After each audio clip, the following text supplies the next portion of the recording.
Se você quer aprender a desenhar super-heróis ou gostava de desenhar e quer recomeçar, vem aprender as minhas técnicas no curso Desenhando Heróis. É um dos cursos mais bem avaliados pelos alunos, são mais de 160 aulas em vídeo, apostilas em PDF e um grupo de suporte ao aluno no Telegram. No curso a gente aborda desde os princípios básicos do desenho até a criação de personagens. E o melhor, você paga um ano e assiste por 2. Além disso, tem 15 dias de garantia total, seu risco é zero. Clique no link na descrição desse vídeo e saiba mais. Hoje, um Museu dos Quadrinhos especial. A gente vai conferir o último trabalho de Jack the King Kirby, Phantom Force, que saiu no Brasil como Physical Force. E você confere comigo com detalhes depois da vinheta. Saudações pessoal, Gico por aqui e você está no Museu dos Quadrinhos. Hoje um Museu dos Quadrinhos especial dedicado ao que para mim é um dos melhores, se não o melhor desenhista de super-heróis de todos os tempos, Jack Kirby, o cara que redefiniu a indústria, o cara sobre o qual os ombros nós estamos até hoje. Se você pensa no que você assiste da Marvel, por exemplo, do cinema, o que você está lendo nos quadrinhos, tudo tem fundado em cima do trabalho de Kirby e Stan Lee, que começa lá na década de 60, 1963, com os trabalhos dedicados ao Quarteto Fantástico, o Hulk, o Homem de Ferro e todos esses outros super-heróis, mas que também vem um pouco antes, como a gente vai ver já no clipe que eu gravei. Kirby começa sua carreira antes, trabalhando já com quadrinhos e conceitos que depois seriam revisitados e trabalhados em outras coisas novas. Enfim, é um cara que eu considero assim de outro planeta. Eu realmente tenho um grande respeito, carinho, admiração pelo trabalho de Jack Kirby, e aqui no vídeo de hoje a gente vai conferir esse que foi o último trabalho dele, que saiu, acredite se quiser, pela Image Comics. É isso aí, a Image no comecinho da sua carreira resolve pegar esse trabalho que estava na mão de uma editora pequenininha chamada Genesis. Kirby já tinha se afastado dos quadrinhos há bastante tempo de maneira regular, né? Ele está trabalhando com animação, foi trabalhar em outras coisas, depois já estava até semi-aposentado, não fazia quase mais nada. E junto a uma dupla de criadores, eles pegam 8 páginas de um quadrinho que Kirby tinha desenvolvido em 78 para o Bruce Lee. Era um conceito de histórias em quadrinhos baseada no Bruce Lee, no lutador Bruce Lee. Aquele conceito foi rejeitado pela família do lutador. Esses caras pegam esse conceito de 8 páginas e transformam numa história. É uma boa história? Não, não é uma boa história, já vou adiantando para vocês, mas a gente não podia deixar, né, de comentar esse trabalho, apesar de não ser o melhor trabalho, longe de ser o melhor trabalho de Kirby, com certeza não é. Inclusive eu considero esse trabalho mais dos outros dois criadores do que do Kirby. Do Kirby tem pouco aqui, vocês vão ver conforme a gente vai ver no clipe. A gente vai fazer um histórico passando pela a história de vida do Kirby, até suas breves passagens. A gente vai comentar brevemente sobre as passagens na Marvel e da DC Comics, até abordar esse trabalho aqui, que foi todo arte finalizado, essas partes desenhadas por Kirby, arte final dos caras que fundaram a Image e alguns outros convidados que estavam por lá também. E aqui recebe essa colorização que na época era revolucionária, a colorização por computador do Steve Olive. Então é uma coisa bem legal de você ter como documento histórico, e o papel do Museu dos Quadrinhos é isso, comentar quadrinhos antigos e todo o contexto nos quais eles estavam envolvidos. Antes da gente partir para o vídeo em si, para o documentário que a gente produziu, fica o meu convite. Se você gosta do conteúdo que eu produzo aqui no YouTube e quer apoiar o meu trabalho, agora você pode se tornar membro do clube de canais aqui do canal Gico HQ. As diversas opções de apoio estão aqui na descrição do vídeo. Você pode clicar no link que eu coloquei aqui embaixo, ou então ir direto no YouTube /GicoHQ/join, e lá tem também as opções. Você pode se tornar um membro hoje ainda. São diversos benefícios que você tem assim que você se torna membro, tá bom? Agora sim, vamos lá pro vídeo, que ficou bem legal, tá super completo, uma história e uma homenagem, e o meu muito obrigado para esse cara que me emociona até hoje, Jack Kirby, o meu professor. A energia, a vitalidade, a animação, né, a vibração que as páginas do Kirby têm, para mim até hoje são inimitáveis, ninguém consegue fazer igual. Confere aí o vídeo e no final, fica comigo até o finalzinho que tem alguns recados para vocês. Jack Kirby, nascido Jacob Kutzberg em 28 de agosto de 1917, foi um dos maiores quadrinistas de todos os tempos. Não seria exagero dizer que, se hoje a indústria dos quadrinhos e também a cinematográfica é o que é, muito se deve às ideias e conceitos estabelecidos por Kirby ao longo de sua prolífica carreira. Kirby é amplamente considerado um dos maiores inovadores do meio e um de seus criadores mais prolíficos e influentes. Ele cresceu na cidade de Nova York e aprendeu a desenhar copiando personagens de histórias em quadrinhos e desenhos editoriais. Ele entra na indústria dos quadrinhos nascente na década de 1930, desenhando vários quadrinhos sob diferentes pseudônimos, incluindo Jack Curtis, antes de se estabelecer como Jack Kirby. Em 1940, ele e o escritor e editor Joe Simon criam o Capitão América para a Timely Comics, antecessora da Marvel Comics. Durante toda a década de 1940, Kirby formou uma sólida parceria com Simon, criando vários personagens para Timely e para National Comics Publications, que mais tarde se tornaria a DC Comics. Depois de servir na Segunda Guerra Mundial, Kirby produziu trabalhos para DC Comics, Harvey Comics, Human Periodicals e outras editoras. Na Crestwood Publications, ele e Simon criaram o gênero de histórias em quadrinhos românticas, e mais tarde fundaram sua própria empresa de histórias em quadrinhos de curta duração, a Mainline Publications. Mas foi possivelmente na Marvel Comics que ele mudaria para sempre a cultura pop mundial, ao desenvolver, junto ao roteirista e editor Stan Lee, as fundações do que hoje conhecemos como o Universo Marvel.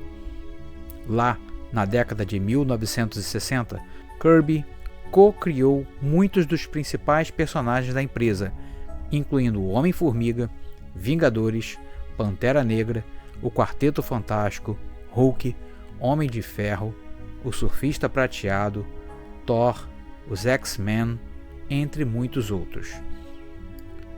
Os títulos de Kirby obtiveram altas vendas e aclamação da crítica, e foi durante essa fase extremamente criativa e prolífica que Jack ganha a alcunha de Rei dos Quadrinhos. Mas em 1970, sentindo que havia sido tratado injustamente, principalmente no campo do crédito de autoria e dos seus direitos de criador, Kirby deixou a empresa para a rival DC. Na DC, Kirby criou sua saga do Quarto Mundo, que abrangeu vários títulos de quadrinhos, e embora essas séries tenham se mostrado comercialmente mal sucedidas e tenham sido canceladas, os Novos Deuses do Quarto Mundo continuaram como uma parte significativa do universo DC. Apesar de prolífica e extremamente criativa, a passagem de Kirby pela rival da Marvel não teve longa duração. As promessas de total liberdade criativa e artística não atingiram os objetivos do rei. Em meados dos anos 70, Kirby retorna à Marvel por um breve período. Mas como uma vez disse o rei, os quadrinhos vão partir seu coração. E após essa passagem pela editora que ajudou a fundar, o rei anunciou seu afastamento dos quadrinhos. Ele depois se aventurou na animação para televisão e nos quadrinhos independentes. Em seus últimos anos, Kirby começa a receber reconhecimento da grande imprensa por suas realizações na carreira, e em 1987 foi um dos 3 primeiros indicados ao Hall of Fame dos quadrinhos, de Will Eisner. Em 2017, Kirby foi póstumamente nomeado uma lenda da Disney por suas criações não apenas no campo da publicação, mas também porque essas criações formaram a base para a franquia de mídia financeiramente e criticamente bem-sucedida da Walt Disney Company, o universo cinematográfico da Marvel. Mesmo afastado da nona arte, Kirby fez, vez por outra, pequenas participações em projetos nos quadrinhos, como por exemplo Captain Victory and the Galactic Rangers e a minissérie de 6 edições Silver Star, ambas pela Pacific Comics, e com todos os direitos autorais garantidos para o autor. Phantom Force foi a última história em quadrinhos que Kirby trabalhou antes de sua morte. Foi lançada no Brasil pela editora Best Comics. A história foi coescrita por Kirby com Michael Thibodeau e Richard French, com base em um pitch de 8 páginas para uma história em quadrinhos não utilizada de Bruce Lee em 1978. As edições 1 e 2 foram publicadas pela Image Comics. As edições 0 e de 3 a 8 foram publicadas pela Genesis West. Thibodeau forneceu a arte para as edições restantes da série após a morte de Kirby. A história não é, no entanto, nem de perto uma das melhores obras do rei. Talvez por seu caráter meio colcha de retalhos, afinal, tenta unir uma história de aventura e artes marciais com uma invasão alienígena. Parece uma tarefa árdua. A sensação que dá é de estarmos vendo partes independentes de uma história que se cola por um fio de roteiro. Na edição 0, vemos a chegada de uma criatura intergaláctica à Terra, milhares de anos atrás. Esse ser, chamado Místico, é o último de uma raça avançada que transcendeu a carne, tornando-se pura energia. Somente Místico permanece em sua forma mortal, peregrinando pelo universo até chegar à Terra e se apaixonar pelo planeta. Esse amor o levaria a se tornar o protetor do planeta no futuro, mas isso não chega a ser abordado nas histórias desenhadas por Kirby. Depois, temos um corte temporal e chegamos aos dias atuais, quando uma nave vinda de um sistema estelar conhecido como Draconis chega à Terra. Ao contrário de Místico, as suas intenções são malignas. Trata-se de uma raça de escravizadores espaciais liderados pelo sinistro Darkfire. A nave sofre avarias e acaba caindo na Terra, e sua tripulação toda morre, com exceção de 5 alienígenas, que se transmutam em uma forma intermediária entre a humana e a extraterrestre. Um soro, necessário para completar o disfarce, acaba ficando nos escombros da nave, e os aliens são obrigados a fugir e se refugiar em um esconderijo secreto que eles já tinham estabelecido anos atrás nas montanhas de Santa Mônica. Desse esconderijo, Darkfire fica sabendo que os destroços da nave, incluindo o soro, foram recuperados pelo governo americano. Ele então vai até a casa do cientista responsável pela equipe de resgate da nave e assume sua identidade e memórias.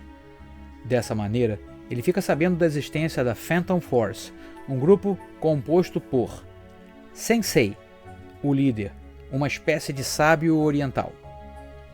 Uma mulher paranormal, conhecida como Probe, com poderes psíquicos.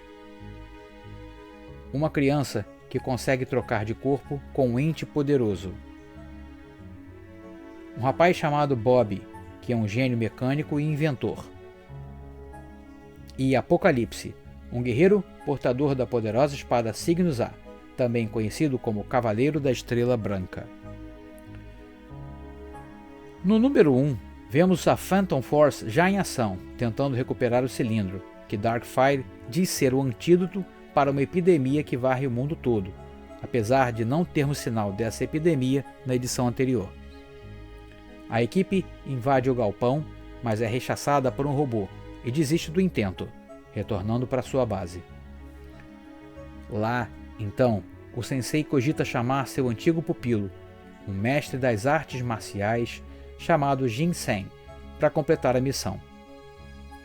A princípio, Sen rejeita a missão, devido à rispidez com que é tratado por Darkfire, mas em uma história posterior, que parece totalmente desconexa da anterior, ele é raptado, assim como sua namorada, e não tem outra alternativa, a não ser aceitar a missão. Na última edição com desenhos de Kirby, nós acompanhamos a missão de Jin Sen, que é bem sucedida, após várias páginas de luta contra um androide. De posse do cilindro, ele volta à base, então ficamos sabendo que o soro é, na verdade, o líquido que transforma Darkfire e seus aliados novamente alienígenas, o que parece um pouco sem sentido, já que eles queriam, em primeiro lugar, se parecerem com humanos, o que já havia acontecido há muito tempo. No final, a Phantom Force, junto a Jin Sen, enfrenta Darkfire e seus asseclas, vencendo o combate. Jin Sen se dirige ao Sensei nos últimos quadros e diz: Sensei, nós impedimos a colonização alienígena da Terra. Graças a Deus, tudo acabou. Ao que o velho oriental responde: acabou? Eu acho que é só o começo. A história foi continuada, como dito, por Thibodeau e Richard French, mas não vamos aqui abordar essa etapa, já que trata-se de uma história bem genérica e bem abaixo da média. Os bastidores da produção, no entanto, são dignos de nota. Os fundadores da Image Comics, sabendo do projeto, resolvem lançar os primeiros números pela editora. A ideia era converter todos os lucros da venda para Kirby e sua família. Afinal, os fundadores da Image sentiam uma certa gratidão por Kirby e tudo que ele havia feito pela indústria dos quadrinhos. Para impulsionar ainda mais o projeto, cada um deles, além de convidados, fariam a arte final sobre os desenhos de Kirby. Dessa maneira, as páginas das edições desenhadas por Kirby têm a arte final de Jim Lee, Rob Liefeld, Mark Silvestre, Todd McFarlane, Jim Valentino, Eric Larson e convidados como Jerry Ordway, Scott Williams, Danny Miki, além das revolucionárias cores por computador de Steve Olive. Ao anunciar o lançamento, a Image recebeu a solicitação de mais de 1 milhão de exemplares. Afinal, tratava-se da volta do rei aos quadrinhos, e com a equipe dos mais famosos quadrinistas do momento fazendo a finalização. Mas, devido aos problemas de atraso da editora naqueles primeiros anos, que quase levaram à falência do mercado de quadrinhos do então, a tiragem acabou ficando em torno de 200 mil exemplares. Ainda uma boa renda para os Kirby, mas poderia ter sido muito mais. Em 6 de fevereiro de 1994, aos 76 anos, Kirby morreu de insuficiência cardíaca em sua casa em Thousand Oaks, na Califórnia. Ele foi enterrado no Valley Oaks Memorial Park, em Westlake Village, na Califórnia. Kirby não chegou a ver o lançamento de seu último trabalho. Terminamos aqui então o passeio por esse histórico, esse documento, na verdade, esse documento histórico que é o último trabalho de Kirby. Descanse em paz, Kirby, você fez muito por todos nós desse universo nerd, fez muito pela cultura pop em geral. E, poxa, a gente só tem que dizer muito obrigado por tudo, né? Eu continuo emocionado sempre que eu vejo uma página do Kirby, um desenho do Kirby, como que ele conseguia fazer aquilo ainda para mim é um mistério. Eu tento aprender fico em cima dos ombros dos gigantes, mas ainda falta muito para chegar perto do que esses caras faziam. Bom, a gente vai ficando por aqui, eu termino sempre com o meu convite, se você gosta de desenhar nesse estilo, super-heróis, né? Aventura, ficção, terror, vem desenhar comigo no curso Desenhando Heróis. Aqui na descrição do vídeo tem um link para você explorar o site onde está tudo explicadinho. Fica em gico.com.br/heróis, visita lá. Se você gostar do que viu, se você gosta do jeito que eu explico as coisas aqui nas aulas de desenho, que eu deixo aqui também no YouTube gratuitamente, considere fazer parte do curso, e onde você vai ter um ensinamento muito mais profundo, aulas com apoio em PDF, um grupo de suporte no Telegram para os alunos tirarem suas dúvidas. Você tem 2 anos de acesso, mais sua paga durante o ano, e sua compra é mega garantida, são 15 dias de garantia total. Agora também tem um novo curso, Criando Quadrinhos da Ideia à Publicação, o curso que é voltado aí para quem quer desenvolver histórias em quadrinhos independente do estilo. Esse curso, ele está com preços bem especial de lançamento, bem baratinho mesmo. Você pode explorar aqui em gico.com.br/quadrinhos, e lá também está tudo explicadinho. Você também pode fazer sua compra, são 2 anos de acesso, mas você só paga 1 ano e também tem garantia. Explora por lá tudo que você vai aprender nesse curso. Vou ficando por aqui, a gente se vê essa semana no YouTube, brevemente já estamos com mais material para você, e todos os dias também estou em diversas redes sociais. Se você quiser me seguir por lá também, aqui na descrição do vídeo tem diversos links. Explora lá, vê sua rede social favorita, e a gente se conversa por lá também. Tchau, gente, tudo de bom e até a próxima.